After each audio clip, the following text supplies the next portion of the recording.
नमो नमः। पत्राचार द्वारा संस्कृत के पहले पुस्तक के बारे में, प्रवेश इस पुस्तक के बारे में हम यहाँ सभी उपस्थित हैं। हम जानते हैं कि ये 4 अभ्यासक्रमों का संचय है: प्रवेश, परिचय, शिक्षा और कोविद। इन चारों अभ्यासक्रमों में हम संस्कृत भाषा का ज्ञान जो है उसको इकट्ठा करेंगे और उसमें आगे धीरे धीरे प्रगति करेंगे। हम सभी को पता है कि संस्कृत भी इतर भाषाओं जैसी एक भाषा है, और केवल उतना ही नहीं, इसको परफेक्ट लैंग्वेज ऐसा भी कहा जाता है। ये परिपूर्ण भाषा है। ऐसा क्यों, ये अगर देखा जाए तो इसके बारे में बहुत सारे उत्तर आ सकते हैं। उसमें से एक उत्तर ऐसा है कि संस्कृत में उच्चारण शास्त्र अत्यंतम परिपूर्ण है। उच्चारण शास्त्र का अर्थ ये हुआ कि जो अक्षर, जो शब्द हम उच्चारते हैं, उसका लिखना भी उसी तरह से होता है, और जैसा शब्द लिखा जाता है वैसे ही उसका उच्चारण होता है। तो उच्चारण शास्त्र के दृष्टि से और उसके लिखने के दृष्टि से यह एक विषय हुआ। केवल उच्चारण को अगर देखें तो हमें पता चलता है कि संस्कृत के पुराने विद्वानों ने, व्याकरण जो जानते थे ऐसे वैयाकरणों ने, प्रत्येक अक्षर का उच्चारण स्थान कैसे होना चाहिए, कहाँ होना चाहिए, इस पर एक विस्तृत व्याख्या की गई है। अब इस व्याख्या को अगर हम जानें, इस व्याख्या के आधार पर अगर प्रत्येक अक्षर का उच्चारण स्थान अगर हम समझे, तो हमारा उच्चारण पूर्णतः शुद्ध हो सकता है। और हम जानते हैं कि जो उच्चारण शुद्ध होता है, पूर्ण होता है, उससे एक अच्छी ऊर्जा उत्पन्न होती है।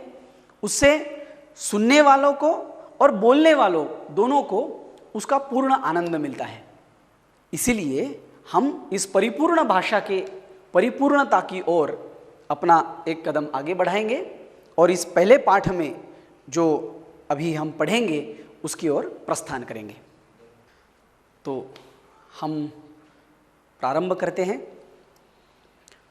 संस्कृत में जितने भी अक्षर हैं, उन अक्षरों को 2 भागों में विभक्त किया गया है, जिसमें पहला भाग है स्वराः और दूसरा भाग है व्यंजनानि। इसमें ऐसा कहते हैं, स्वयं राजन्ते इति स्वराः। ये जितने भी स्वर है, ये जितने भी अक्षर है, ये स्वयं पूर्ण है। इनका उच्चारण स्वतंत्रता से हो सकता है, इसीलिए इनको स्वयं राजन्ते इति स्वराः ऐसा कहते हैं।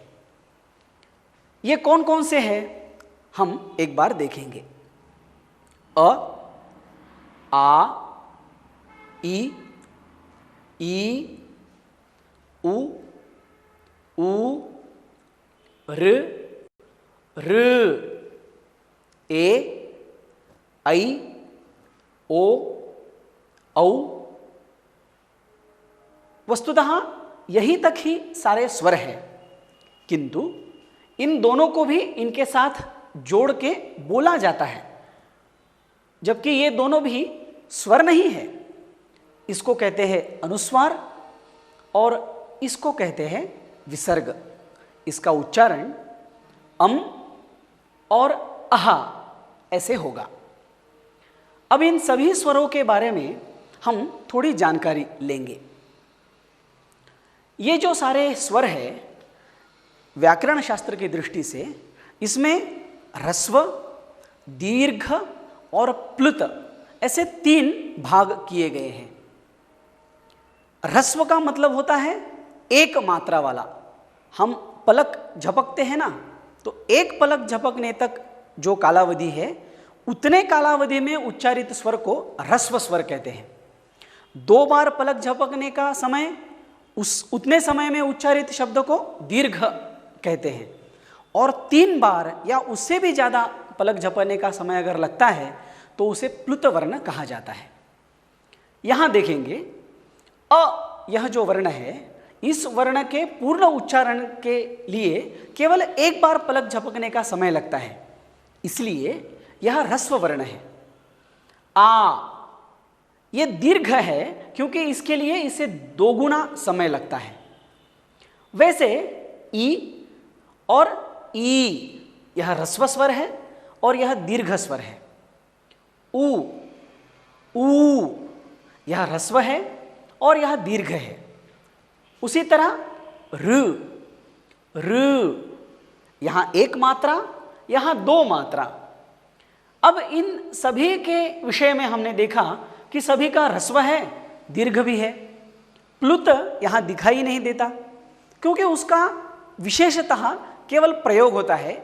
लिखते समय अगर हम देखेंगे तो जहां जहां उसका उच्चारण होता है वहां उसके आगे देवनागरी के 3 का आंकड़ा लिखा जाता है। जैसे अगर मैं ऐसा लिखूं तो इसका अर्थ हो जाएगा 3 मात्रा वाला अकार, मतलब उसको कहेंगे प्लुत अकार। ऐसा ह्रस्व, दीर्घ एवं प्लुत इन 3 प्रकार के स्वर हमारे संस्कृत के स्वर शास्त्र में बताए जाते हैं। अब आगे देखेंगे, इसमें ए, ऐ, ओ, औ इन 4 स्वरों के बारे में अगर हम चिंतन करें तो इनके बारे में एक विशेष हमें सर्वदा स्मरण में रखना है कि इन चारों में कोई भी ह्रस्व स्वर नहीं होता। ये चारों के चारों सर्वदा भी दीर्घ होते हैं, प्लुत भी होते हैं, लेकिन इनका ह्रस्व वर्ण नहीं होता। बाकी जो ऊपर दिए हुए हैं इनका ह्रस्व भी होता है, दीर्घ भी होता है एवं प्लुत भी होता है। इन सारे स्वरों के अलावा एक और स्वर संस्कृत में बोला जाता है, वो है लृकार। ये एक विशेष वर्ण है जिसका हमारे स्वरों में उल्लेख तो होता है, किंतु इसका लौकिक भाषा में, आजकल की व्यवहारिक भाषा में इसका उपयोग नहीं होता, केवल वैदिक भाषा में इसका उपयोग होता है। इसलिए प्रारंभ में हम सब लोग पढ़ रहे हैं, अतः हम इसके बारे में अभी चर्चा नहीं करेंगे। जब आगे समय आएगा, हम लोग और वैदिक संस्कृत तक पहुंच जाएंगे तो हम खुद ब खुद उसके बारे में चर्चा करेंगे। तो इन सभी का उच्चारण जो होता है यह स्वतंत्र रूप से होता है, इसलिए इनको स्वराहा ऐसे कहते हैं, स्वर ऐसा कहते हैं। तो हम इसके बारे में क्या विशेष रूप से जाने, किन विषयों पर हमारा अवधान हो, ऐसा अगर सोचे तो पता चलता है कि ह्रस्व उच्चारण एवं दीर्घ उच्चारण, इसके बारे में हमें उसमें थोड़ा सा अवधान देना चाहिए। कुछ उदाहरण देखते हैं। तो ह्रस्व और दीर्घ के विषय में हम एक उदाहरण यहां देखेंगे, भवति एवं भवती। इसमें अगर हम देखेंगे तो स्वरों का और व्यंजनों का जो समूह है वह तो समान है, किंतु केवल आखिरी के वर्ण में थोड़ा सा हमको भेद दिखता है। यहां क्या है? ये है ह्रस्व वर्ण है जिसमें तकार है और ह्रस्व इकार है। इसका उच्चारण ती ऐसे होगा, एक मात्रा उच्चारण होगा। दूसरा जो है वह दीर्घ है जिसमें तकार है और दीर्घ इकार है, इसलिए इसका उच्चारण ती ऐसे होगा। अब इन दोनों शब्दों के बारे में सोचेंगे। इसका उच्चारण होगा भवती और इसका उच्चारण होगा भवती। केवल वर्णों के आधार पर अगर देखा जाए तो दोनों समान है, किंतु यदि ह्रस्व और दीर्घ के बारे में विचार किया जाए तो इसमें बहुत फर्क है। ये ऊपर वाला जो शब्द है यह क्रियापद है, भू धातु के वर्तमान काल का यह शब्द है, और यह शब्द भवत इस शब्द के स्त्रीलिंग का प्रथमा एक वचन है।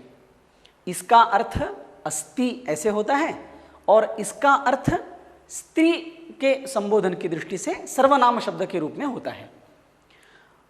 अतः ह्रस्व का उच्चारण ह्रस्व और दीर्घ का उच्चारण दीर्घ ऐसा होना चाहिए। इन स्वरों के अध्ययन की दृष्टि से इस छोटे से विषय को पूरी तरह से अपने मन में रखेंगे और इसके बाद जो भी चीज़ें हम पढ़ेंगे वो उस हिसाब से पढ़ेंगे। मैं फिर एक बार इन दोनों शब्दों के अर्थ के बारे में कुछ स्पष्ट करूंगा। यह जो ह्रस्व शब्द है इसका अर्थ होता है और दूसरा जो शब्द है इसका अर्थ होता है स्त्रीलिंग में आप। जैसे अत्र वर्गः भवति, यहाँ वर्ग होता है, और दूसरा भवती पठति, आप पढ़ रही है। तो केवल ह्रस्व और दीर्घ के भेद से इतना बड़ा फर्क उसमें होता है। अतः ह्रस्व और दीर्घ के बारे में हम विशेष अवधान करेंगे।